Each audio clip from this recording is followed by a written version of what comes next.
Hello guys, kasu story channel में आपका स्वागत है।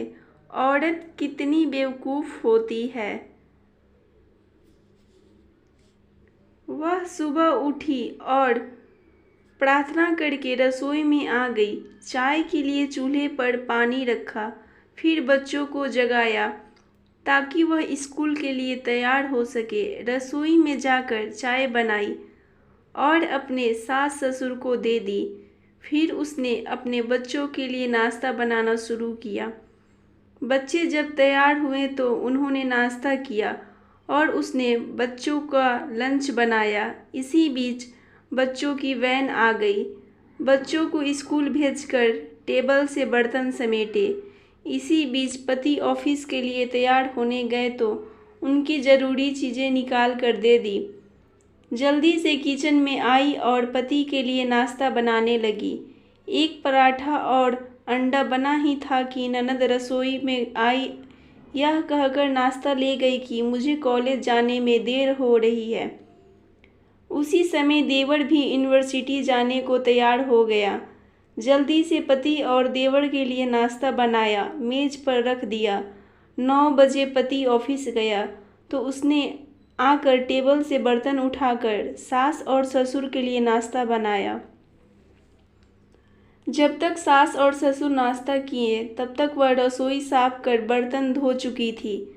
सास ससुर के नाश्ते के बर्तन समेट ही रही थी कि तभी सफाई वाली मासी आ गई तो उनके साथ मिलकर घर की साफ सफाई की। मासी को विदा किया तो 11 बज चुके थे।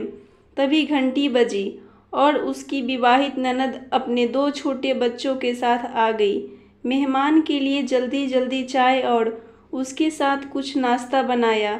उस समय 12 बज रहे थे। वह जल्दी से रसोई में खाना बनाने गई तो सास की आवाज़ आई, आज अपने ननद के लिए कुछ अच्छा बनाना। उसने ननद के लिए स्वादिष्ट खाना बनाया और जल्दी जल्दी रोटी बनाने लगी क्योंकि 1 बज रहे थे और उसके बच्चे आने वाले थे। बच्चे जब स्कूल से आए तो उन्होंने हाथ मुंह धोए, कपड़े बदले और उसने उन्हें खाना खिलाया। तभी कॉलेज से छोटी ननद भी आ गई और देवर भी वापस आ गया।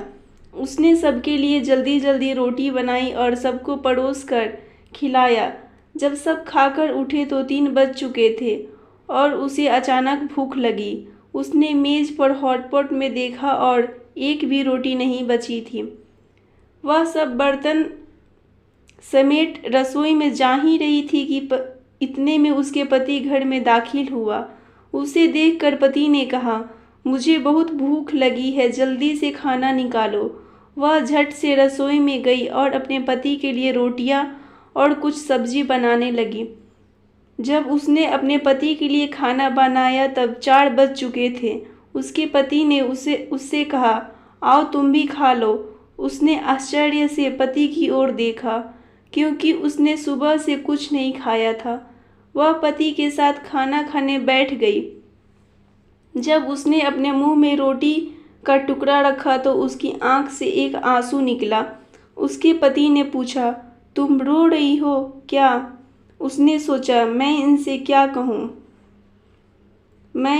क्या कहूँ? यह क्या जानते हैं कि ससुराल में इतनी मेहनत के बाद मुझे यह रोटी मिलती है जिसे लोग मुफ्त की रोटी कहते हैं। उसने अपनी पति को उत्तर दिया, कुछ नहीं। उसके पति ने कहा, स्त्री कितनी बेवकूफ़ होती है, किसी कारण के बिना भी रोने लगती है। दोस्तों, यदि आपको यह कहानी अच्छी लगी हो तो अपने दोस्तों में ज़्यादा से ज़्यादा शेयर करें और चैनल को सब्सक्राइब करें।